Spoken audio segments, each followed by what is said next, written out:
Connaisseur de la danse, alors j'ai déjà sorti la vidéo sur tout ce qui est les catégories SBK, donc salsa, bachata, kizomba de compétition, donc le règlement français, et je trouvais ça assez intéressant d'aller voir ce qui se passe au niveau international. Alors pour cette vidéo, j'ai pris l'exemple de l'Euroson Latino. N'hésitez pas à aller voir, c'était sur leur site web pour là le championnat de 2022.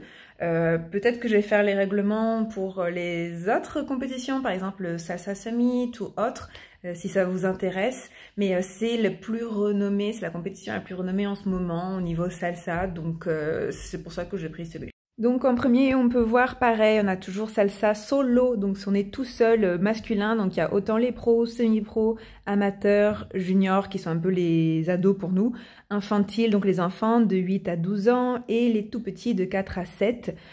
Ensuite, salsa solo, c'est pareil, professionnel, semi-pro. Là, intéressant, c'est on est souvent assez de danseurs pour faire la version plus de 40-50 ans.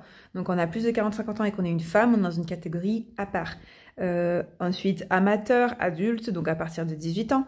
Les ados de 13 à 17 ans, enfin, les enfants de 8 à 12, bébés. Les couples professionnels en salsa, là c'est super intéressant. Autant dans le championnat de France, c'est toutes les salsas mélangées, comme j'ai dit, salsa caleña, salsa portoricaine ou salsa cubaine. Là, il y a différentes catégories, donc on ne mélange pas les salsa en one et salsa en two. Je vais faire une autre vidéo pour expliquer c'est quoi la différence. Je ne sais pas si ça va être compréhensible. 12, salsa cabaret, c'est salsa avec des acrobaties, qui est une des salsas les plus dures in the world.